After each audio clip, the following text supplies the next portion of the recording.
اللہ اکبر.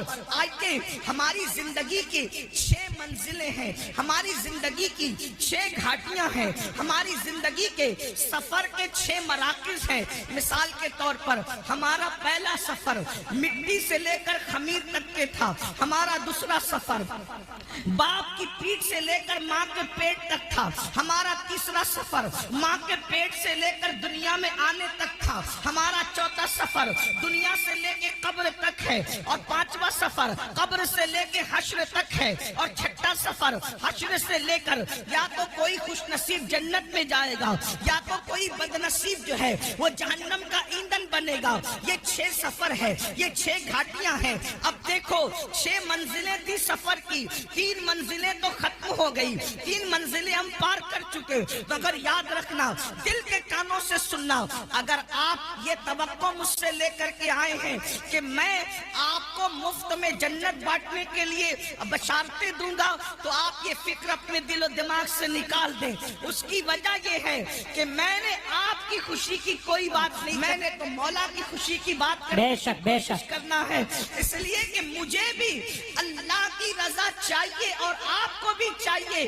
یاد رکھیے گا, اللہ اکبر. لیکن جو لوگ سن سکتے ہیں ذرا توجہ سے سنیں.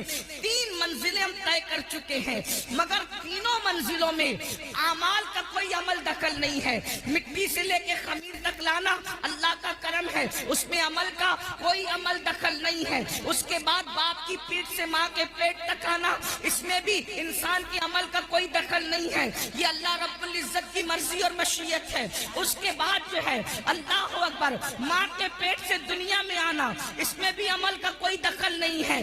لیکن اب دنیا سے جو قبر بہتر ہوگی, اس میں اللہ نے عمل کو ذریعہ قرار دیا ہے. ایمان کے بعد عمل صالح, قبر اسی کی سورے گی جس کی اعمال بہتر ہوں گے, حشر اسی کا سورے گا جس کے اعمال بہتر ہوں گے, جنت میں وہی جائے گا ایمان کے بعد جو اچھا عمل کرے گا. اب آئیے نا, ہماری زندگی کی 3 گھاٹیاں باقی ہے. نمبر 1 قبر, نمبر 2 میدان محشر, اور نمبر 3 یا تو جنت ٹھکانہ ہوگا یا پھر اس کے علاوہ. اللہ اکبر. اندازہ فرمائیں میرے آقا صلی اللہ علیہ وآلہ وسلم کے دیوانوں, اب مجھے بتاؤ دنیا کے اندر ہم کتنی غفلت میں زندگی گزار رہے ہیں. دنیا کے اندر کس قدر غفلت کا شکار ہے. کوئی دکان کر رہا ہے, کوئی مکان کر رہا ہے. دنیا کے اندر اتنے ڈوب گئے, اللہ کا نام لینے کی فرصت نہیں, اللہ کی عبادت کی فرصت نہیں. آئیے میں بہت طویل گفتگو نہیں کروں گا, لیکن ایک بہت اہم بات آپ کے گوشوں سے گزارنا چاہتا ہوں. اللہ اکبر, اللہ اکبر.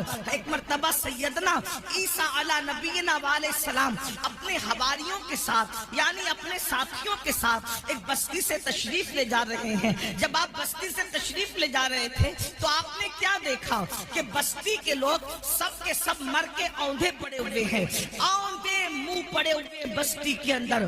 اللہ کے پیغمبر حضرت سیدنا عیسیٰ علیہ السلام نے پوری بستی کو اوندھے منہ مردہ پڑا ہوا دیکھا تو حضرت عیسیٰ علیہ السلام نے ارشاد فرمایا اپنے حواریوں سے کہ دیکھو اللہ کا عذاب آ گیا اس بستی پر, یہ بستی اللہ کے عذاب کی وجہ سے ہلاک ہو گئی.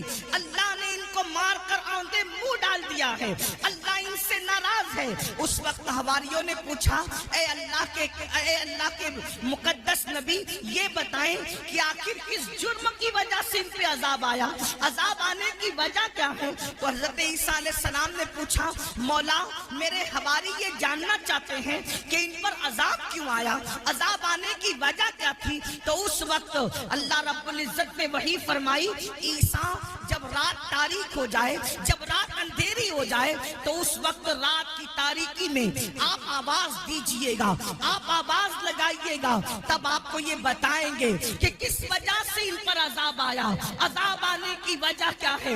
اللہ اکبر. جب رات تاریک ہو گئی تو حضرت سیدنا عیسیٰ علی نبینا علیہ السلام نے ایک آواز لگائی بستی والوں یہ بتاؤ کس وجہ سے تم عذاب میں گرفتار ہو گئے. اب دل کے کانوں سے سننا, ایک بندے کی جو لاشیں اوندھے منہ